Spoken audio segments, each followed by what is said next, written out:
तो उस वोट को भी काउंट कीजिएगा जो मेंबर इस वक्त जेल में है, महराज मलिक, जिन्हें वोट डालने की इजाजत मिल गई है। और कोर्ट ने भी इस बात का मुशाहिदा किया, इजाजत दी। महराज मलिक 8 सितंबर 2025 से पीएसए के तहत बंद है, मगर वोट डालने की इजाजत उन्हें मिली है। और अथॉरिटीज ने अदालत के अंदर दो तरह की बातें कही। एक पर सस्पेंस बरकरार है कि 27 अक्टूबर को क्या होगा, असेंबली इजलास में क्या वाकई में महराज मलिक शिरकत कर सकेंगे या नहीं, ये देखना होगा। मगर हाई कोर्ट में हुकूमत का जो मौक़िफ़ आया वो बताता है कि हुकूमत काफ़ी सख्त एक मामले पर है, मुखालफत की जा रही है हुकूमत के, या अगर किसी तरीके से उनको इजाज़त दी जाती है। और एमएलए महराज मलिक को राज्यसभा इंतखाब में वोट डालने की इजाज़त मिली है, लेकिन असेंबली इजलास में शिरकत पर सस्पेंस बरकरार है। और जम्मू कश्मीर लद्दाख हाई कोर्ट में महराज मलिक को जब 24 अक्टूबर को होने वाली जो राज्यसभा की वोटिंग है इसमें इजाज़त मिली, कल ही कन्फर्म इसकी हुआ कल वाली समात में। 23 अक्टूबर से जो जम्मू कश्मीर असेंबली का चौथा इजलास होने जा रहा है, ज़ाती तौर पर वो शिरकत करेंगे, फिजिकली वहाँ मौजूद रहेंगे या नहीं, इस दरख्वास्त पर फैसला फिलहाल महफूज रखा है और समात 27 अक्टूबर को अब होगी। ये दरख्वास्त महराज मलिक के वालिद शम्सदीन के जरिए दायर की गई है, जिसमें दो मुतालबात थे, असेंबली इजलास में शिरकत की इजाज़त मिले और राज्यसभा इलेक्शन में वोट डालने का हक। तो दोनों में से एक तो मिल चुका है, दूसरे पर फैसला आना बाकी है। मलिक, जिनकी जो लीगल टीम है, कानूनी टीम है, उसकी क़यादत सीनियर एडवोकेट राहुल पंडित कर रहे थे, जिनने ये मौक़िफ़ इख्तियार किया। चूँकि महराज मलिक सज़ा याफ्ता नहीं है बल्कि एहतियाती हिरासत में, तो इसलिए उनका जमहूरी हक महफूज है।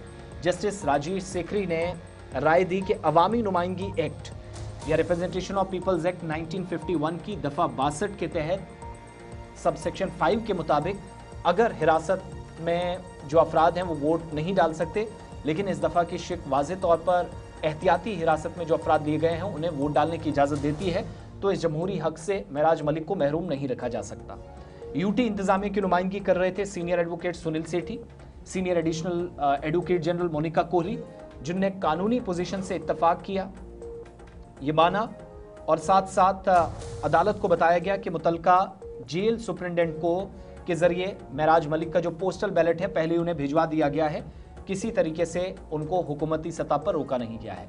लेकिन असेंबली इजलास में जो शिरकत है तो यूटी इंतज़ामिया ने इस मसले को कानूनी भी बताया और अदालत को बताया गया कि हिरासत में लिए गए शख्स को इजलास में शिरकत की इजाज़त देना एहतियाती हिरासत के मकसद के ख़िलाफ़ है और इससे अमन व कानून का मसला पैदा हो सकता है, यानी हुकूमत मुखालफत कर रही है। और इस मसले में सुप्रीम कोर्ट के फैसले के आनंद नंबियार बनाम चीफ सेक्रेटरी मद्रास हुकूमत का हवाला भी दिया गया। माजी के रिकॉर्ड्स भी पेश किए गए। इंतजामिया के मुताबिक महराज मलिक थाना गंदो के रिकॉर्ड में एक तारीखी मुजरिम है, हिस्ट्री शीटर हैं, उनके खिलाफ 18 FIR दर्ज हैं, जबकि ज़िला डोडा के मुख्तलिफ थानों में उनके खिलाफ 16 जो एडवर्स डेली डायरीज रिपोर्ट्स हैं वो रजिस्टर्ड हैं। और अदालत ने फरीकैन के जो दलाइल हैं, दोनों तरफ की बात हैं, वो सुनने के बाद असेंबली इजलास में शिरकत से मुतल्लिक जो दरख्वास्त है उस पर फैसला देने से गुरेज किया और 27 अक्टूबर को मजीद समात की फहरिस्त में इसे शामिल कर दिया।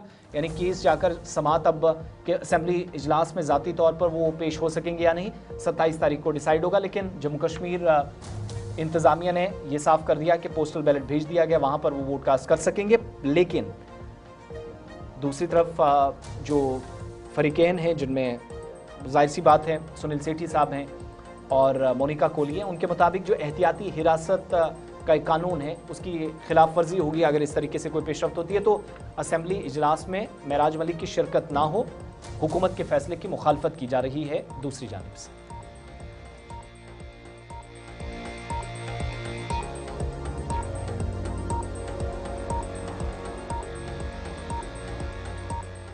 अब महराज मलिक के हवाले से थी और फिलहाल उन्हें राज्यसभा इंतखाबात के लिए वोट डालने का मौका मिला है, इजाज़त मिली है और 27 अक्टूबर को फिर उस मामले पर समाअत होगी कि क्या वो असेंबली इजलास में शिरकत कर सकती है या नहीं।